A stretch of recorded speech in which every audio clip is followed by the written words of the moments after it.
बेटी की कुर्बानी की कहानी।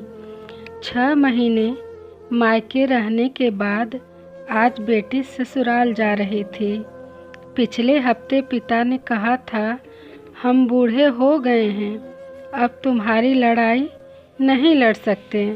कान खोल कर सुन लो, अपना घर बचाओ और बसाओ, जैसे एक औरत बनाती है अपना घर।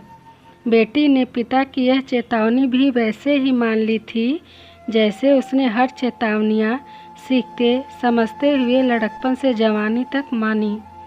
क्या पहने, क्यों पहने, बाल कैसे बांधे, कैसे उठें बैठें, हंसें, सब पिता के बोलने से पहले पिता की आंखों से ही पढ़ती रही और उसी अनुरूप ढलती रही। आज पिता को कहकर बताना पड़ा।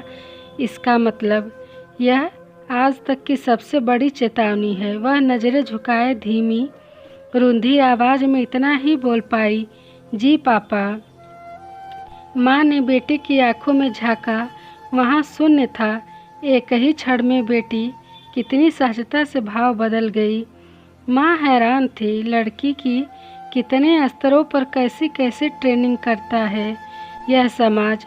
माँ सोच रही थी। माँ ने पिता की आंखों में झांका, वहाँ अजीब सी विरक्ति फैली हुई थी। माँ का कलेजा अंदर से फटना चाह रहा था।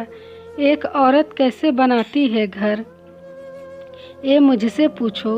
उसी यातना, बलिदान और गुलामी के लिए बेटी को मनाना है। माँ सोचती रही। सुबह पिता दामाद जी से बात कर रहे थे। वीकेंड पर बेटी पहुँच जाएगी बेटा, आप उसे स्टेशन से रिसीव करने आ जाना। बस हम आपको ज़्यादा कष्ट नहीं देना चाहते। हम जानते हैं आप काम में ज़्यादा व्यस्त रहते हैं, इसलिए इसे वीकेंड पर भेज रहे हैं।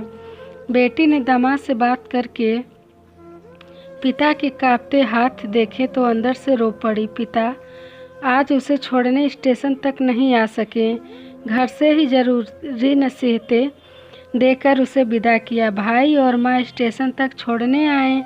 ट्रेन आने तक माँ खुद को संभाल कर खड़ी रही, इधर उधर की बातें करती रही, बेटी को समझाती रही और खुद को भी कि इसे आखिर में क्या समझा रही हूँ, खुद को भूल जाए, यही ना। लेकिन खुद को भूले बिना बसती भी तो नहीं लड़कियाँ। उसने मजबूरी का ठंडा लंबा सांस लिया, बेटी को ट्रेन में बैठा, वह नीचे उतरी और वहीं स्टेशन पर एक बेंच पर बैठ गई। वह बेटे के सामने रोना नहीं चाहती थी, लेकिन बरबस फूट पड़ी। रुलाई को वह रोक नहीं सकी। बेटी ने माँ को खिड़की में से देखा। ट्रेन चल पड़ी थी। बेटी ट्रेन से उतरकर वापस आना जाना चाहती थी, लेकिन उसके सर पर अब नसीहतों की ओर भारी गठरी लदी थी। वह उस गठरी को छोड़कर उतर नहीं सकती थी। सारे रास्ते वह रोती रही और गठरी को संभालती रही।